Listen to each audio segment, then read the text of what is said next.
I've been gone so long that I changed my name in the meantime. Hello, my name is Dorian. I am 23. I am trans masculine, and I am polyamorous, I guess.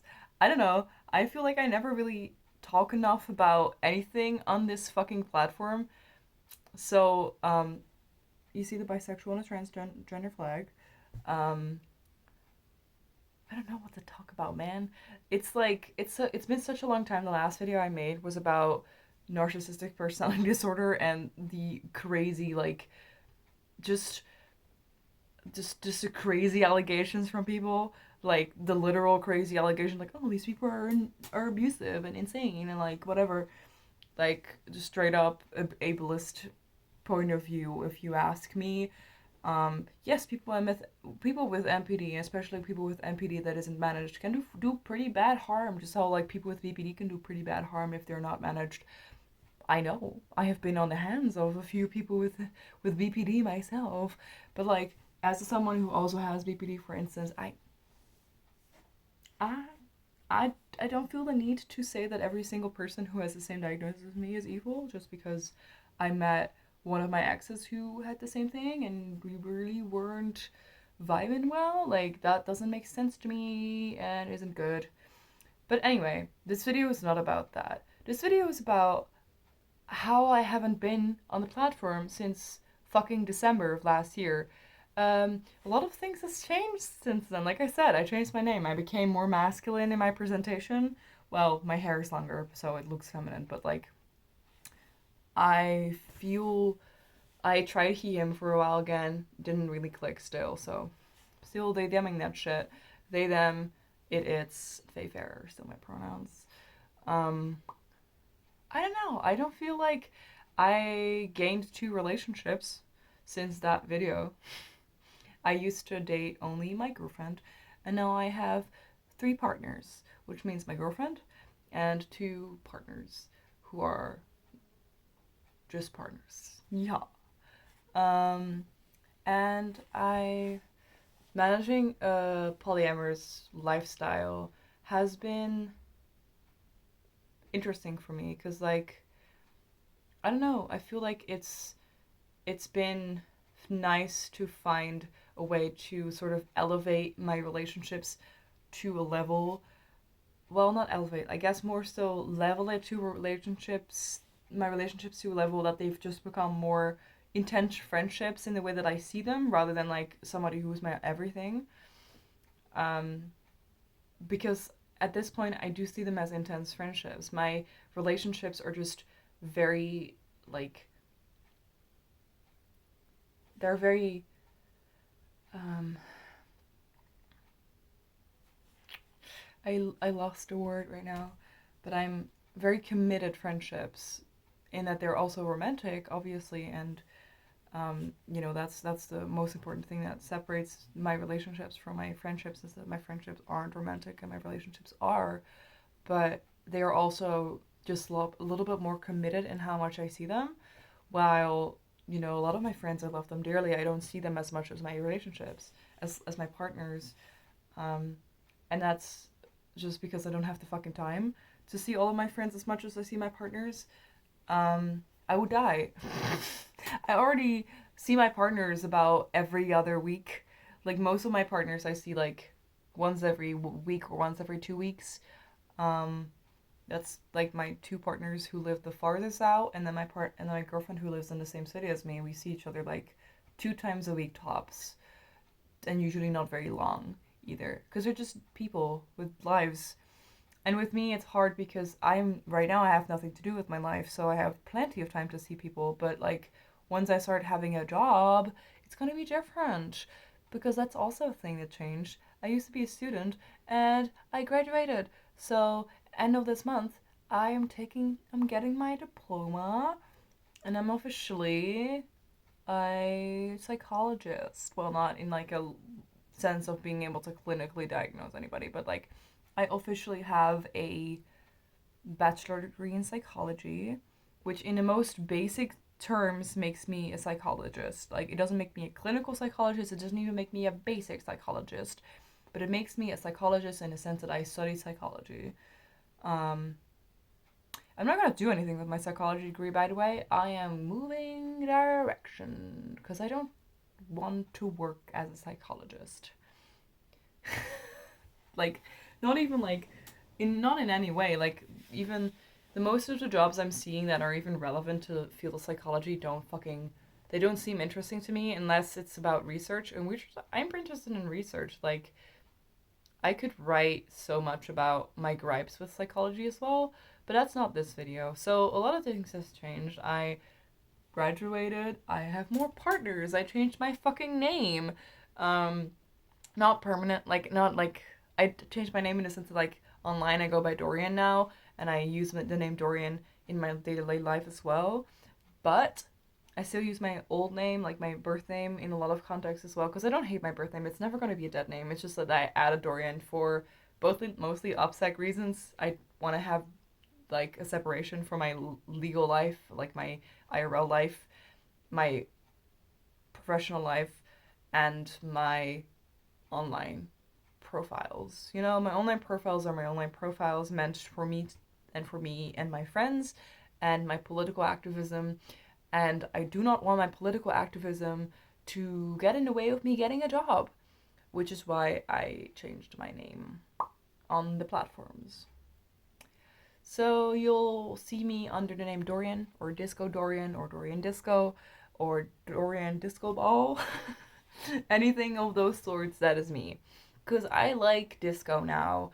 I was such a big emo for such a long time, and I still am a little bit. I still like emo. Emo is a good genre, but it's also a shit genre. There's so much shitty music in emo.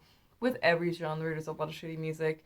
Um, but I don't think I could ever make emo music. I don't think that is my calling. Um, so yeah, I'm not going to make disco music. I'm not gonna make emo music anymore. I'm not gonna try because all the times what I was making anyway was like indie pop. Um, and I'm not really listening to a lot of emo anymore either. So my emo religion is the fucking name of this channel, but I don't think there's gonna be much emo to be discussed anymore. So I might at some point change the name of my channel, which is wild because I didn't think I was ever gonna do that. But I like disco now. Disco is a good genre. Um, yeah, I like disco. What can I say? But my disco religion doesn't really sound have a good ring to it, does it? My disco religion. Um, Disco is a good genre. Disco is such a diverse genre. People always think that disco is like very specific blip in history, but like listen to most pop music from like the 80s and it's gonna have disco influences. Listen to most like hip hop even. Hip hop has a lot of disco influences. Mm, Especially the four on the floor beat and some of the older hip hop. Um, yeah, it's I feel like a lot of people underestimate the cultural influence of disco. It's good. I like disco. It's a good genre. It's very um, addictive to listen to. I feel so. That's where my musical head is at. I am writing a disco album, and in with my housemates. So, I feel you're gonna probably gonna think it's such a jump to go from like emo to disco, and I say to that sort of, but also totally not, in the sense that I've always been an '80s bitch. I've always been an '80s bitch, so I've listened to a lot of like even like early emo music, which is mostly more punky. So we're talking about like emo core, old emo core music is like a band like Embrace or Grey Matter or um, Rites of Spring. Those kinds of bands, which is very much emo core, which is hardcore, post hardcore punk, kind of that kind of direction. Which is very 80s, and I also really been a fan of like new wave and also high energy. And high energy, I can tell you that high energy is just a new name for disco. High energy is just disco, but from the 80s. Just like Italo discos are really cool too. They're just discos from Italy. So I figured out pretty soon in this year that like a lot of the 80s music that I liked were just disco songs, but from the 80s. So we didn't call them disco anymore, because disco's dead. Um, and so I went back to the 70s and I Rasputin. I really like I like Rasputin. It wasn't my favorite song, but I liked Rasputin. And then I went into a Boney M fucking rabbit hole and I listened to some Boney M. Turns out I like a lot of Boney M. Like a lot of Boney M. A lot of Boney M is pretty good. Uh, like to catch me referenced by the rivers of like just rivers of Babylon all the time. By the rivers of Babylon. I don't know. I've just been a disco bitch, man. Like, I don't know. Something about disco and like just the 70s aesthetics as well. That's also a big part where I just went from 80s aesthetic to 70s aesthetics, where I did a lot of art that was inspired by 70s aesthetics and like 70s like stylizing and stuff like that. I've just been very inspired to go that route, and I want a disco ball. I want a disco ball so bad. It's just that I don't have a way of putting it on my ceiling here, and I don't want to destroy the ceiling and get into trouble. So yeah, that's one. Yeah, I like disco now. Oh man, I don't know. I've always called myself bisexual and I still am pretty bisexual. I don't have a preference for a particular gender either way.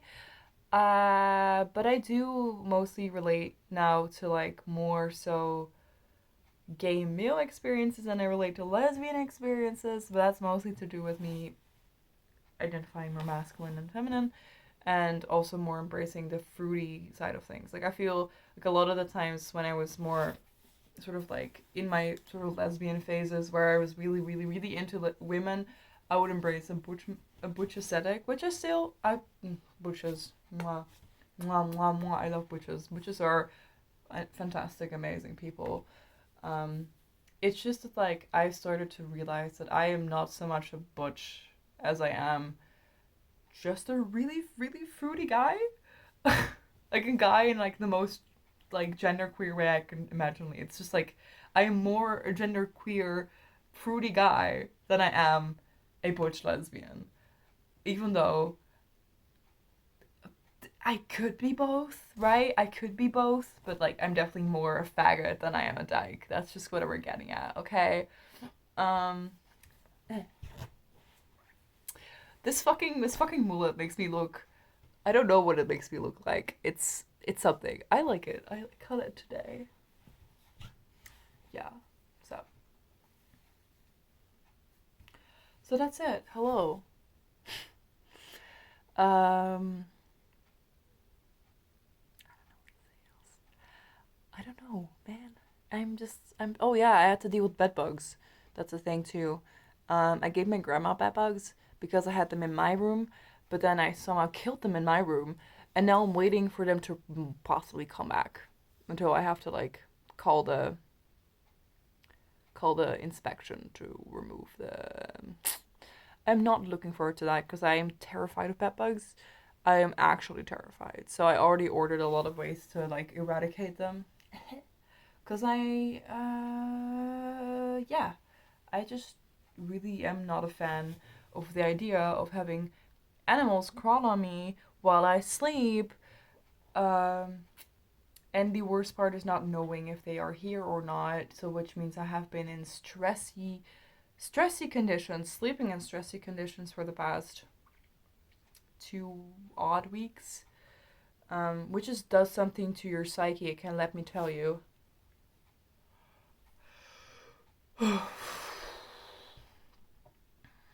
Yeah, that does something to your psyche. I have like another 2 weeks to go before I know anything. So, yay. Yes.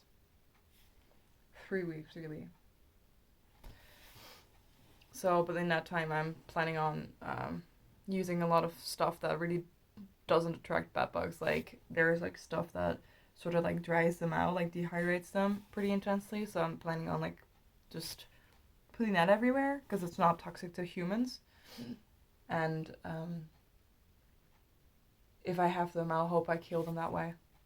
And if not, well, then I'll have to call them anyway. Like, you know, SSHN, that's just the organization that I live under, has explicitly stated, like, to me that, like, if I am bitten by one or if I see one, they'll immediately start calling Rent-A-Kill, which is like the sort of like